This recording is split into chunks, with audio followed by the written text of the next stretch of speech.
Section 1. You will hear a telephone conversation in which Francis Drew asks Mr. Harding about an arts club. First, read questions 1 to 10. For questions 1 to 10, fill in the missing information on Francis Drew's notepad.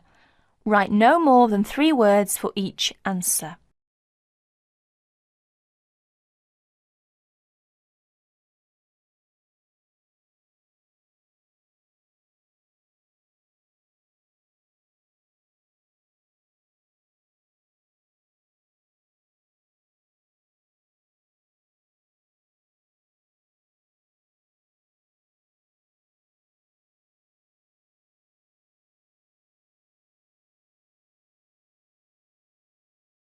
Now listen carefully and answer questions 1 to 10. Hello. Hello, is that Appleton 363? It is Harding speaking. Oh, I'd like to speak to the secretary of the arts club. Yes, speaking. Oh, hello. My name is Francis Drew. I just moved to the area. My classmate and we'd be interested in joining the arts club, but we'd like some more information, really. You know, about joining and the sorts of activities you do. Yes, well, what you want's our calendar. Ask at the library. I'll make sure that there are plenty there by Thursday. That's all right for you? Yes, fine, thank you. But would you mind telling me how much it costs to join? Membership fee for an adult is £2.50 per year, of course. What exactly does club membership entitle one to? Entitle you to? For a start, there's the club events. You get invited to them, of course. They're for members and only, they are free. What sorts of events are there? You'll see what they are when you get hold of a calendar. But, well, there's club evening, for instance, once a month, usually Wednesdays from 8 till 10. And whereabouts do you hold them? Club evenings, the beach pavilion. Do you know it? No, I don't think I do. It's not near the seafront, is it? No, up past the tennis courts on Park Avenue. You know where that is. No, I'm afraid I don't. We'd soon find it, though. Quite good. I don't know what your interests are. Music. Got any musical talents? I'm not sure about talents exactly. I like music. We both do. Do either of you sing? Oh, yes. We've both been in choirs. Well, there you are then. The club's got a very fine choir. Very fine. I'm in it myself, as a matter of fact. We have practices every Friday evening. And it's no good just thinking of joining if you can't make the practices. No, of course not. But what's the procedure? If we decide to join the choir or any of the other activities, how do we go about it? You can't get into the choir without an audition. As far as the other sections are concerned, members have to apply through the section's secretary in the first place. Yes, right. And the fee again, I've written it down somewhere. £2.50 each. And where do we send it? To you? No, I'm the secretary. It's the treasurer who deals with that. I'll give you his name if you want to write it down. Yes, please. His name is Hosegood. Hose and then Good. Yes. Initial P, address 3 Clay Hill, Appleton. Right, and it's all right to send a cheque? That's the usual, yes. Payable to Appleton Arts Club. Appleton, APPLETON. Oh, and better put your address on the back as you're new. And incidentally, there's a newsletter out 3 times a year, just to keep club members up to date with what's going on. They're sent to everyone. That's good. Just one last thing. Would you mind telling me what the other sections are so that I can tell my classmate and we... The players, that's our act group I've told you. Choir, you know about. There's the gramophone circle, the music workshop, the literary and discussion group. Oh, that one meets in different members' homes. Then there's the studio workshop and, what have I missed out? Oh, yes, the art talks. That's the lot, I think. The Film Society. That's the other one. Got them all. Ah, yes, just about.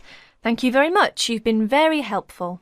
Not at all. Pleased to assist. And look forward to meeting you and your classmate at the club. Yes, thank you. Goodbye then. That is the end of section 1. You will have half a minute to check your answers.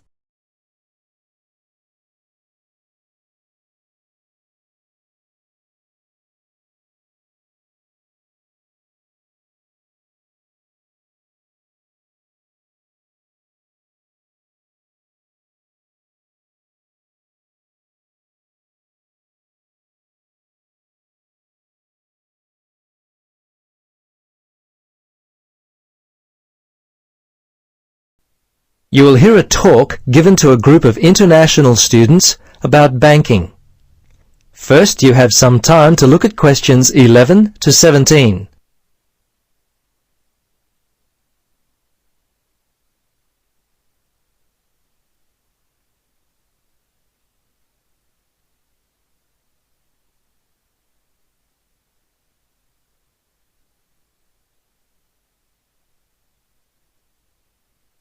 Now, listen carefully and answer questions 11 to 17. Hello! Wow! Nice to see all you international students here today. Thanks for coming.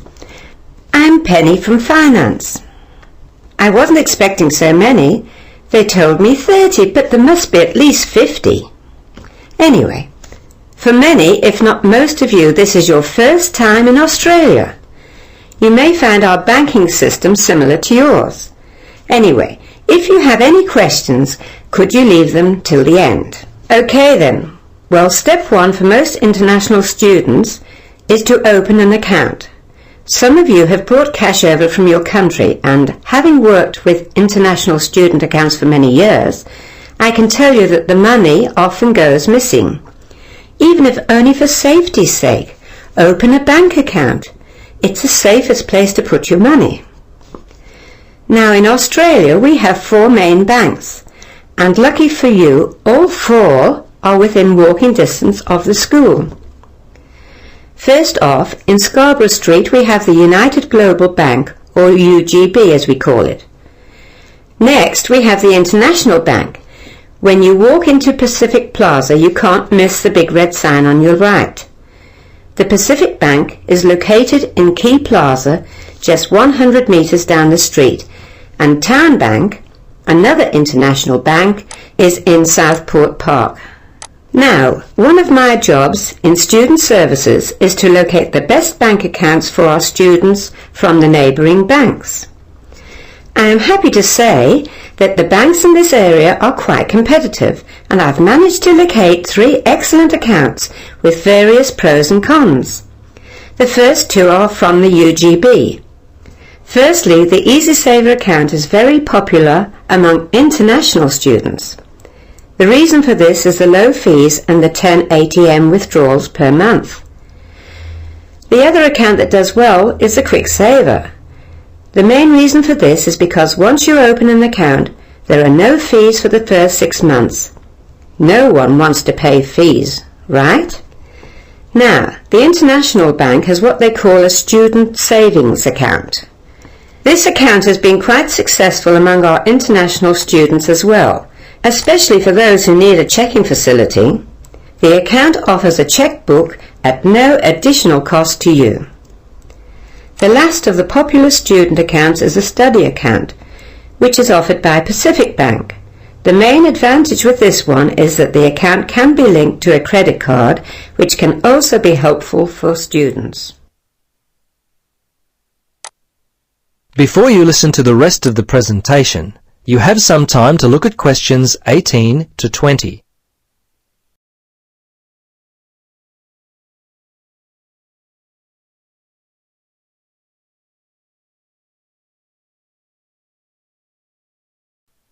Now listen carefully and answer questions 18 to 20. A lot of people, when they go to a bank to open an account, take with them all sorts of documents. I've seen some students take restaurant bill statements, rental agreements, even video rental cards. Well, these are not suitable for opening a bank account. When it comes to opening an account, just remember the 100-point system. Some items get higher points than others, but basically you can't go wrong with your passport as the primary form of identification. I think that's worth 75 points. Some students have a driver's license. This is a good secondary form of identification and it's worth 30 points. Another one that works well is a phone bill with your address on it. Any of these items will easily get you the 100 points needed to open an account. Okay, that finishes my part of the lecture. That is the end of section 2. You now have 30 seconds to check your answers.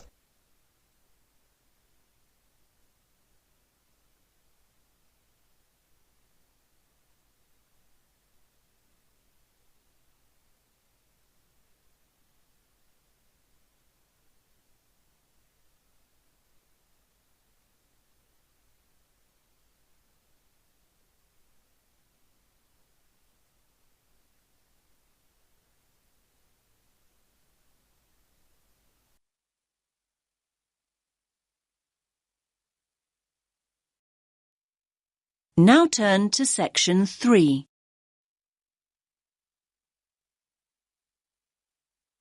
You will hear 3 students talking about how to spend their time before going to university. First, you have some time to look at questions 21,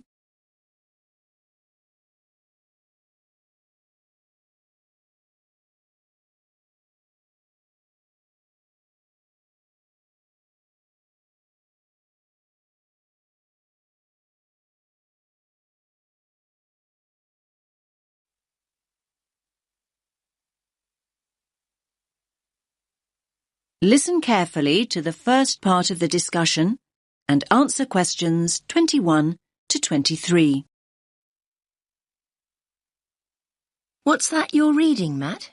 Oh, hi Tara. It's an article about taking a gap year before going to university. Is that what you're thinking of doing then? Well, I hadn't really considered it as an option, but reading this has got me thinking. I'm looking forward to starting at uni, but I wouldn't mind a bit of time to myself first. Hi, guys. What are you talking about? Hi, Sandy. How's it going? Matt's reading about gap years. He wants to put off going to uni.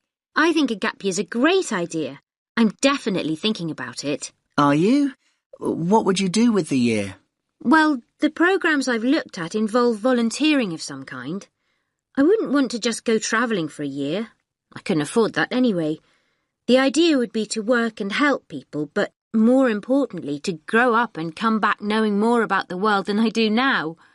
Obviously, I'd choose somewhere hot and sunny. So, what exactly is volunteering? I mean, OK, I understand it means doing something for nothing, but what does it mean in terms of a gap year?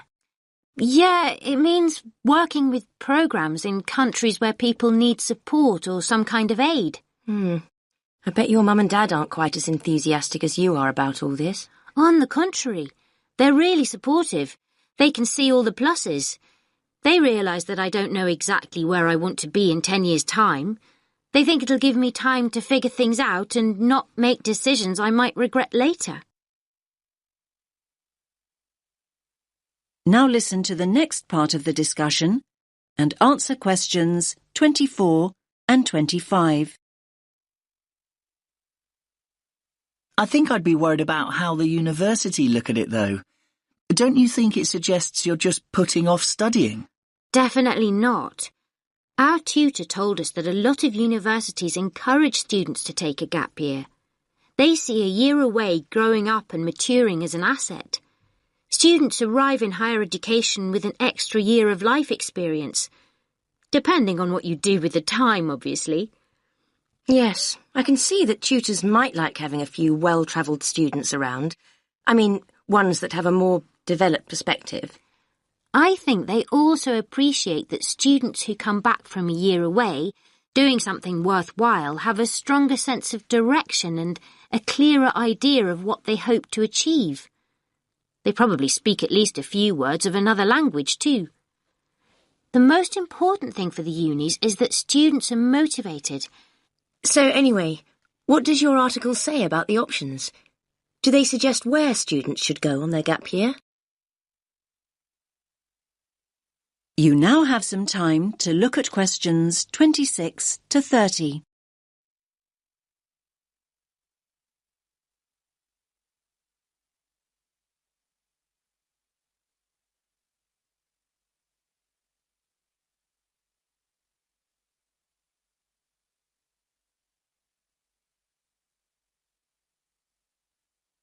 Now listen to the rest of the discussion and answer questions 26 to 30. Well, apparently, Australia's the country where the highest percentage of students take a gap year, and it's the most popular destination for gap year students from other countries as well as Britain. I like the sound of a year in Australia. They say here that there are 3 main attractions. The abundance of great coast, beautiful beaches, learn to surf, all that stuff. Then there's the amount of time you can spend enjoying outdoor activities, like hiking and loads of sports. And thirdly, the cosmopolitan cities, especially Sydney, which apparently is awesome. It's a great country for young people because there's so much to do. Loads of adventure, and sunshine, obviously. Sounds good to me. Unfortunately, it says here the cost of getting there in the first place can be prohibitive. However you make your way there, it's expensive. Unless the bank of mum and dad help out, that is. Then, look, they also mention various places in Africa, but they single out Ghana. Students can get involved with the construction of new schools or teaching the kids that are already in them. That does sound really rewarding and interesting, I have to say. I guess there's a huge sense of achievement with something like that, and you get fantastic life experience from living in another culture. I think you pick up some real practical skills too.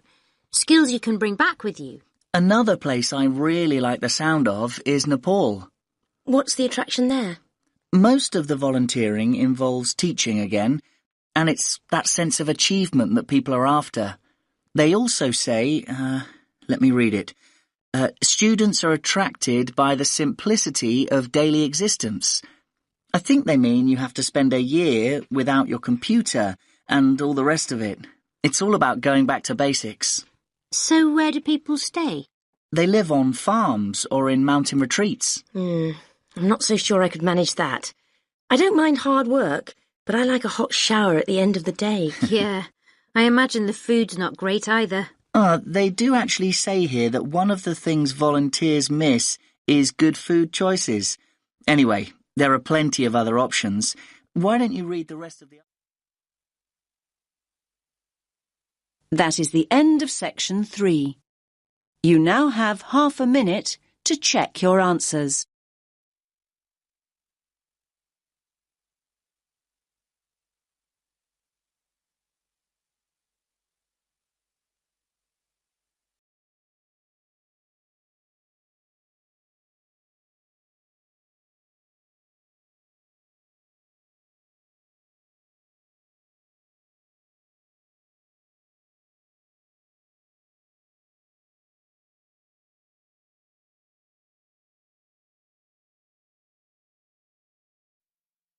That is the end of section 3.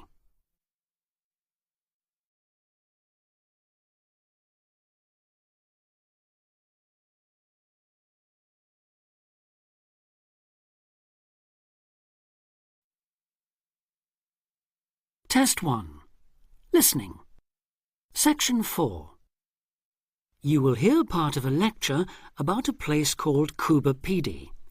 Listen carefully and answer questions 31 to 36. Good afternoon. Today, we're continuing this series of talks on the development of the Australian outback with a look at Cuba PD, the desert town of opal mines and underground living, which lies 860 kilometres north of Adelaide and 690 south of Alice Springs. The inaccessibility, harsh climate and almost total lack of water made it a highly unlikely place for human habitation. But that all started to change in 1915 with the discovery there of opals, the precious stones which seem to change colour according to their surroundings. Settlements were established following the First World War, when soldiers returning from the trenches of France brought with them the techniques of living below ground in dugouts. The Depression of the 1920s and 30s led to many prospectors leaving, but the town boomed again in the late 1940s when shallow new opal fields were discovered, and immigrants from Europe arrived in large numbers after the Second World War.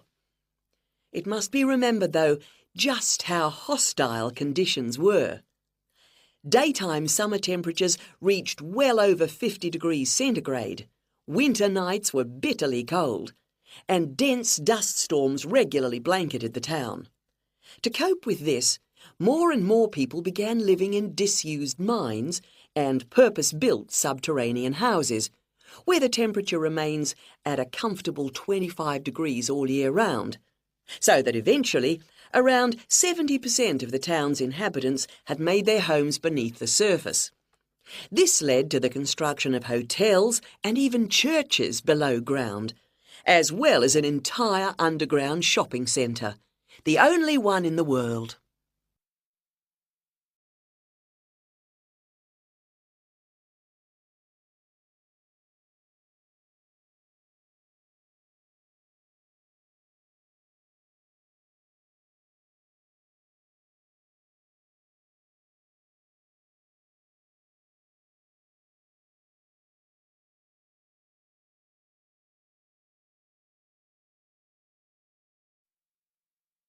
Test 1. Listening. Section 4. Now answer questions 37 to 40. Perhaps not surprisingly, this has now led to the emergence of a secondary industry, tourism. Increasing numbers of visitors come to see the tunnels and the caves with their ventilation shafts, the weird machines lying about in the town, and, just beyond it in the scorched red desert, the conical hills thrown up by the world's biggest opal mines. It's a logical stopping place for travellers too. The nearest town to Coober Pedy is Woomera, in the prohibited area once used for launching space rockets. But even that is an enormous distance away. Within the town itself, there are plenty of hotel rooms and a number of ethnic restaurants. Remember that Coober Pedy is one of the most multicultural places in Australia, with an estimated 45 nationalities represented, and its very own Opal Museum. A short distance from town, there's a section of the enormous barrier that runs thousands of kilometres across the country, the dingo fence, which is meant to keep these predatory wild dogs out of the sheep farming areas. Another attraction just outside town are the sets of various films made there, including Mad Max 3, as well as The Red Planet and Until the End of the World. Names that reflect the harshness of the terrain and temperatures there. The name Coober Pedy, incidentally, comes from an Aboriginal expression meaning white man's hole in the ground. Next, I'd like to go on to talk about Broken Hill, another mining town, but one that... That is the end of Test 1.